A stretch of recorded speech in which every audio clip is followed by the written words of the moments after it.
What is going on, my broskiis? My name is Toadskii, back again, here to bring you guys yet another One Piece Treasure Cruise video. And in today's video, we're talking about a new batch of level limit breaks. And of course, with a new monthly batch, always comes along a new batch of level limit breaks. And this month's batch isn't that exciting. I mean, some of the characters that are getting a level limit break are ones that we wanted to get. But when you look at their abilities, it's not as exciting as we kind of expected it to be. But I guess without further ado, let's go ahead and jump into it. The first character that we're going to discuss is going to be V1 Mihawk, which up until this point was the oldest character in the game without a level limit break.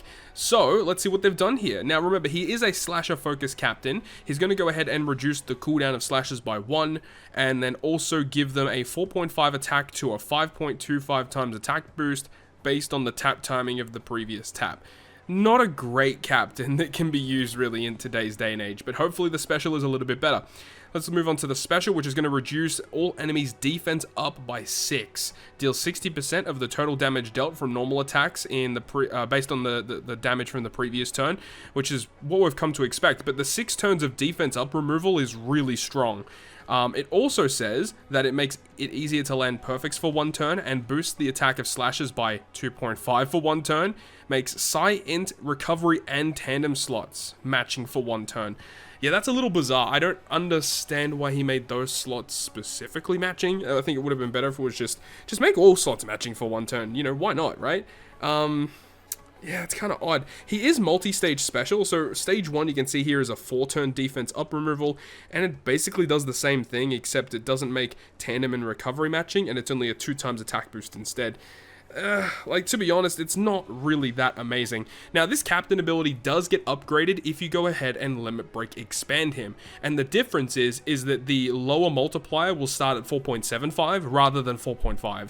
And it also will boost the chances of landing on matching slots. That's the only difference. So, overall, I think Mihawk really got a bad level limit break. The only component of his special that I actually like is the defense up removal on top of what he already does. The attack boost and matching slots are kind of whatever. And then the captain ability upgrades aren't amazing either. So, to be honest, I do think this is probably one of the weaker level limit breaks that we've ever received. Moving on to our next character is V1 Nami, and I think this is another character that a lot of people really were hoping to see get a level limit break. And with the introduction of this character's level limit break, I would go as far as to say that it almost confirms the fact that the next Grand Voyage that we're going to receive is going to be Arlong, likely a quick boss, and likely this Nami is going to be useful for it. A lot of people have been predicting that for a very long time, and it may be coming into fruition here. We'll have to wait and see. But as for what she does with her level limit break, she is going to go ahead and reduce the special charge time of the crew by 1 turn, boosting Dex, Cerebral, and Striker characters' attack by 5 times with a matching slot, 4.5 otherwise, makes Strength and Quick slots matching to Dex characters. So that's a pretty big upgrade, because previously she was only just a mono Dex captain. Now she boosts Dex, Cerebral, and Striker. So that is a very, very big increase. Then we move on to her special ability, which will reduce paralysis and burn by 6 turns, and that is also different because previously she would only remove those 2 debuffs by 3 turns. So 6 turn removal is fantastic, changes her own slot and adjacent slot into matching, doubles the color affinity of your crew for 1 turn, and then also gives you a 2.25 orb boost for 1 turn.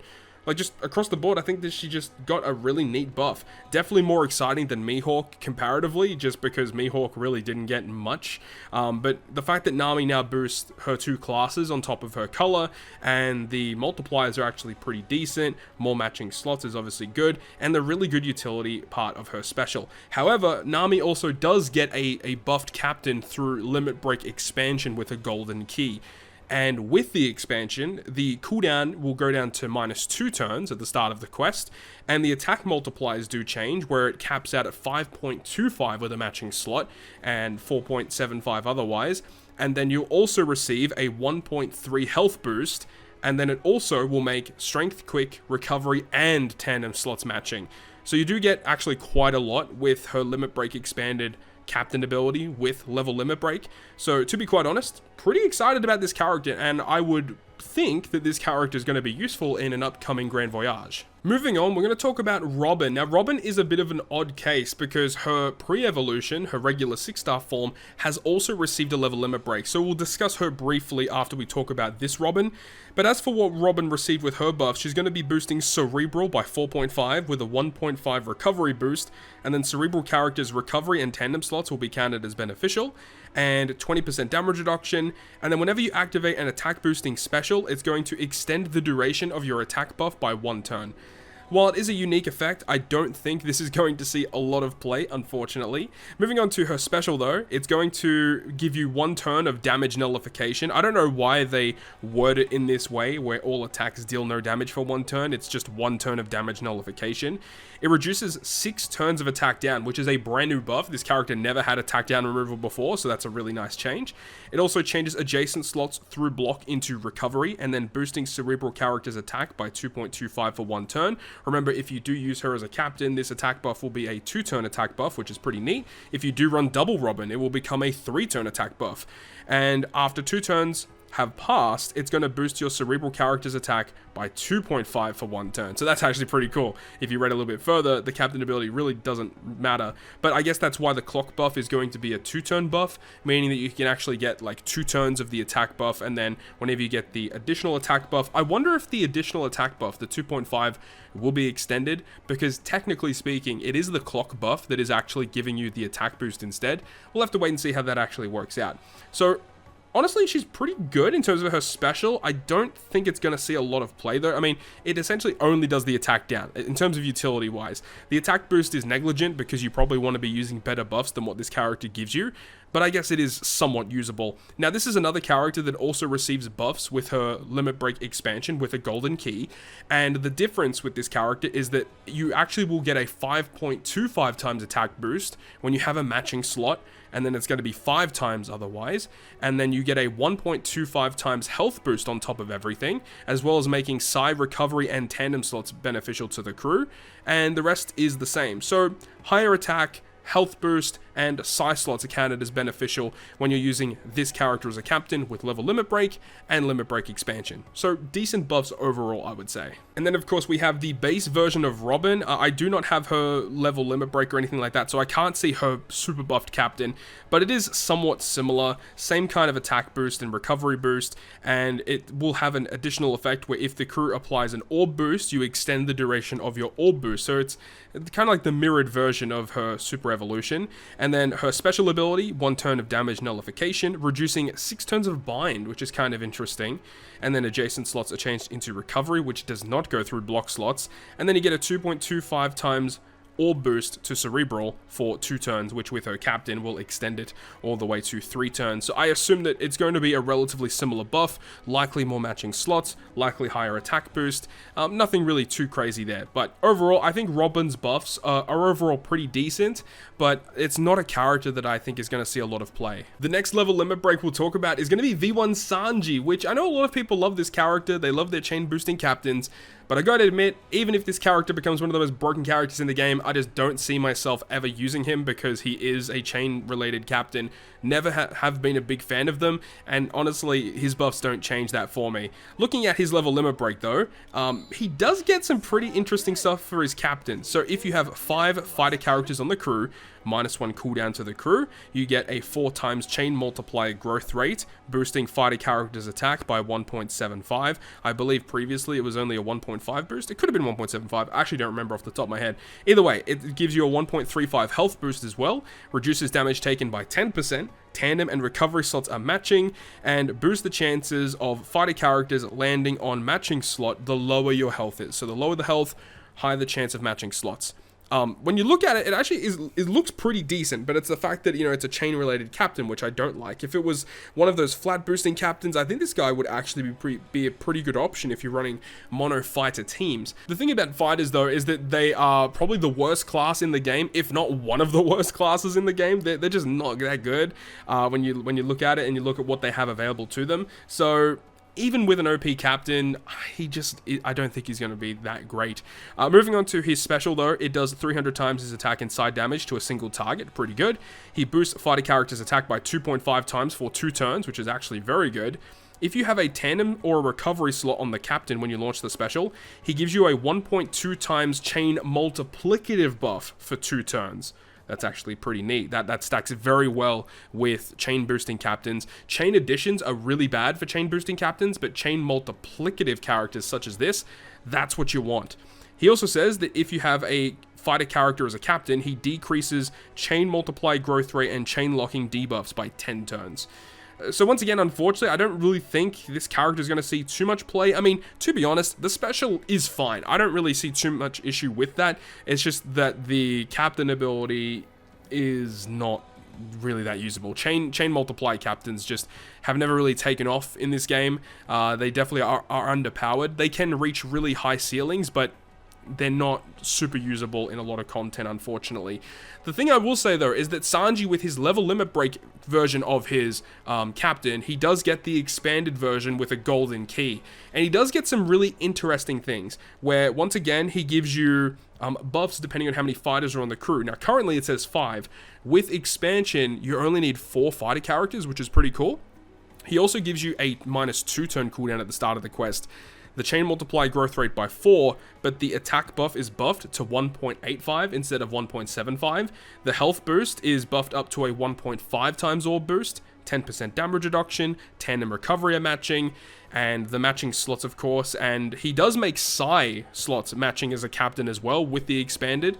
And he also says that if you tap on himself when you have a Psy recovery or tandem slot, he gives the enemies minus 10% resistance down. That could be a really key component with this character, but once again, I don't think this character is going to see too much play, also due to the fact that he doesn't have super type or super class. Definitely hurts his character in the long run, especially if you're looking to do as much damage as possible. But, you know, little key components like that can definitely make a difference when you're trying to use him to clear content. The final character we'll talk about is the V2 Whitebeard, or Quick Whitebeard, Quickbeard as people call him. So with Quickbeard, he is actually really strong. He did get a very, very nice release, of course, on Global. He was well received on release. The 6+ was also incredibly strong on release. Let's see what they've done with this guy. So his captain ability, -1 cooldown at the start of the quest. Powerhouse and Striker get an attack buff depending on how much HP is remaining. So at high HP, you get the lower boost. So if you're at max HP, you get a 4.25 times boost. If you are at low HP, you get the 5.25 times instead at a scaling factor. Pretty good. 5.25 is not too bad. And then also reduces damage taken by 20% and sets your recovery to 0. So unfortunately, it just doesn't do enough. I wish it had like additional abilities here, especially because of the fact that these characters don't have super type or super classes. They really should go out of their way to make these captains actually worth running, you know, whether it be extreme cooldown or like insane utility buffs that only these characters could have. Something like that would be very intriguing, because if they don't have that, people are never really going to use these characters as captains. They're not going to go out of their way to limit break expand these units to give them the chance at running units like this, right? So captain ability wise, it's usable for sure, because Striker and Powerhouse are insanely broken, but it's not amazing, I'll say that. Moving on to his normal special though, it is going to remove Burn and Despair by 6 turns, which is okay. He also is going to boost your chain multiplier. It's an additive buff of 1.1, boosting the attack of Striker and Powerhouse by 2.25. And if your health is 50% or below when you launch the special, reduces damage taken by 95%, which stacks very well with versus Yamato, of course. And additionally, reduces Despair by 20 turns, once again if you're below 50%, and further increases your chain boost by 0.3. So that means that if you use the special when you're below 50%, it becomes a 1.4 times chain additive buff. Pretty cool, pretty cool. That plus the attack boost is actually pretty solid. Now this is another character, once again, that does receive a buffed captain through the keyed limit break expansion. And with the expanded captain, he gets -2 cooldown at the start of the quest. The attack multipliers are scaled a little bit differently, where at full HP you get 4.5, and at low HP it's 5.5, so that's a pretty big buff. And then reduces damage taken by 20%, but if you're below 50% HP, you get 30% damage reduction instead. I like that actually, because it means that, you know, when you're at that low HP threshold, you're getting more damage reduction, you can tank more hits, of course, and you want to be at low HP when you use his special ability to get the more significant buffs. So overall, pretty decent buffs around for sure. All of these characters are definitely better, there's no doubt about that.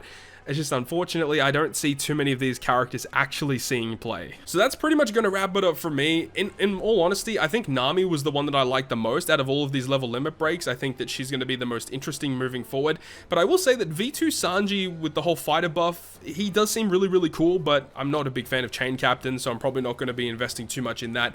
That is going to wrap it up for me though. Let me know down below in the comment section which of these level limit break buffs did you like the most. Hopefully you guys did enjoy it though, and if you guys did enjoy the video, make sure to go ahead and leave a like, and if you want to stay up to date with all the content I post, including more One Piece Treasure Cruise content, make sure to hit the subscribe button down below. On that guys, I'll see you guys within the next video.